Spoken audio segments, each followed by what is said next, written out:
What's up, everybody? Walter here. I'm back again to talk about The Disaster Artist. Now, I saw an early screening of this past Wednesday. It was the Chicago premiere of The Disaster Artist.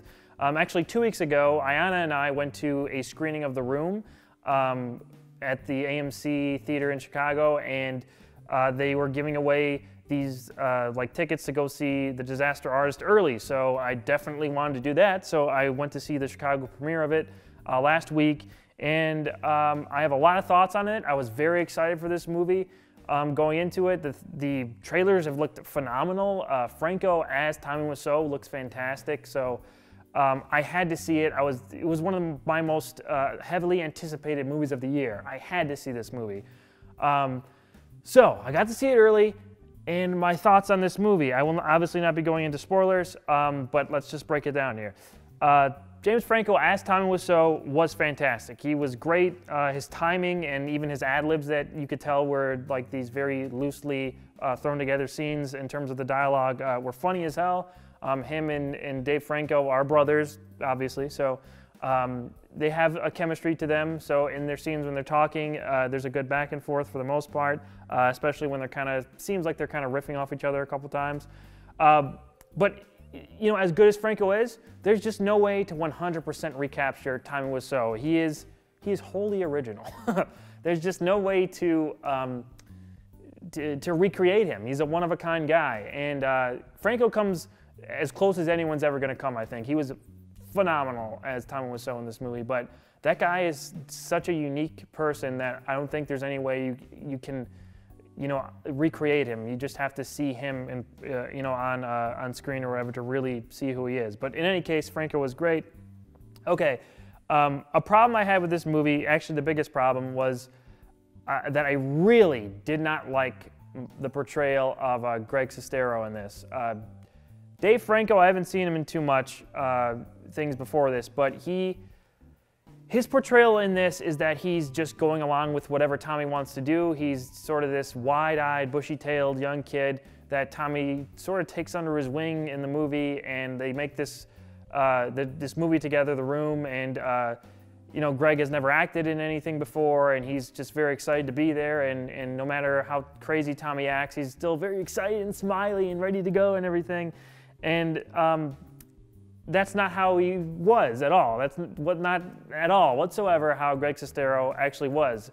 Greg was not exactly a super successful actor, but he was in things before The Room. He actually didn't even want to be in The Room. I mean, there's a ton of stuff in the book that is different from this, but the thing that made his perspective great was that he knew Tommy was nuts right away, and he was friends with him anyway. But he was still scared and inspired by him at the same time. It was a truly unique friendship. In the movie, his wide eyes go with anything, and his attitude just, it kind of sucked and disappointed me because we lost our audience perspective without Greg as he was in the book.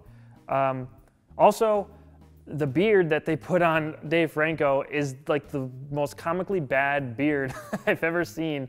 Really bad. I don't know if that was on purpose because, hey, The Room, it's like bad, it's funny bad, so let's make the beard bad, maybe. But yeah, that was one of the worst fake beards I've ever seen. It felt very streamlined. It felt way too short. I mean, the movie should have been like 2 hours, but this movie's like 90 minutes. It's very, very short, and there's so many things that they could have delved into that they didn't, and I was sort of disappointed in them not going further into those details. This movie feels more like Franco, Seth Rogen, and his buddies just made one of their usual weird comedies like This Is the End or something, and The Interview, but instead of being a more dramatic and weird thing like the book is and how it should have been, it's just all comedy. It's almost too comedic. Comedy was a central theme in the book, yes, but it was all twisted in Tommy's darkness, and it started to become indistinguishable as the book went along. The movie only has one moment like that, and it's so manic and fast that it just goes by way too quick, and it doesn't accurately capture everything that was going on with Tommy at that time. So this movie is not nearly as good as the book. If you haven't read The Disaster Artist, I would absolutely suggest that, but the thing is that I made a mistake because I listened to the audiobook first. I actually finished the audiobook on the drive to seeing The Disaster Artist. Now, The book is phenomenal. It's amazing. Greg Sestero, especially on the audiobook, he does the narrations. You know, he reads it himself, and he does the best Tommy Wiseau impression I've ever heard. It's actually better than Franco's way of talking as him. And yeah, that book is amazing, and there's so many things that are missing in the movie. My suggestion to you, do not listen or read that book until after you've seen the movie. I think that you'll enjoy the movie so much more, and the reason I'm a little bit more disappointed is because I read the book and I know how good the book is, that this movie kind of painted the situations that Tommy and Greg were in a much different light, in a much more streamlined way that did not benefit the movie. But if I saw the movie first and then read the book, then I think I would have enjoyed it more. So if you haven't read the book yet, I would stay away from it first. Just watch the movie and then read the book after, because the book is amazing. The story in the book was so impossibly interesting. It was full of weird, dark, and funny moments, but the pull was the believable friendship between Tommy and Greg. While Tommy slowly reveals more of himself, we get actual background of Tommy in the book. And sometimes it's very sad. Sometimes it's funny. But most of the time I don't know about most of the time, but a lot of the time it's kind of dark and scary. We don't really know what's going on with Tommy and Greg's relationship and who Tommy is and how he treats people, and that was definitely missing in the movie.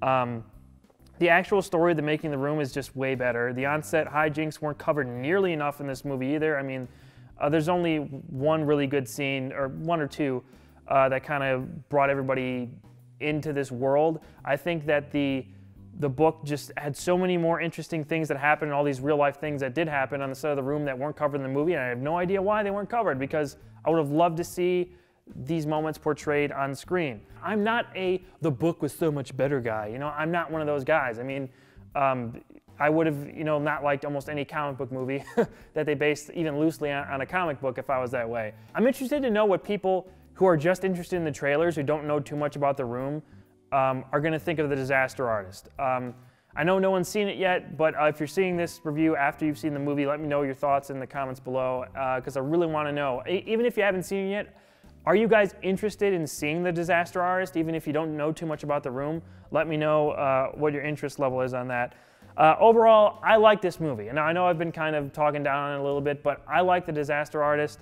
But I didn't love it, and I didn't like it as much as I was expecting, which was kind of a letdown. I didn't like Greg's character at all. Dave Franco as Greg, I didn't like, and that kind of brought stuff way down. But it's still good. It's still really fun. It's got an inspiring message and story, and I think a lot of people are going to like it. I did like it. Just don't read the book first, or don't listen to the book first. But yeah, are you guys excited for The Disaster Artist? Let me know in the comments below. Are you a big fan of The Room? Have you been going to screenings of The Room? Let me know about that too. And I'll talk to you guys very soon here on the channel. And until then, I'll talk to you later.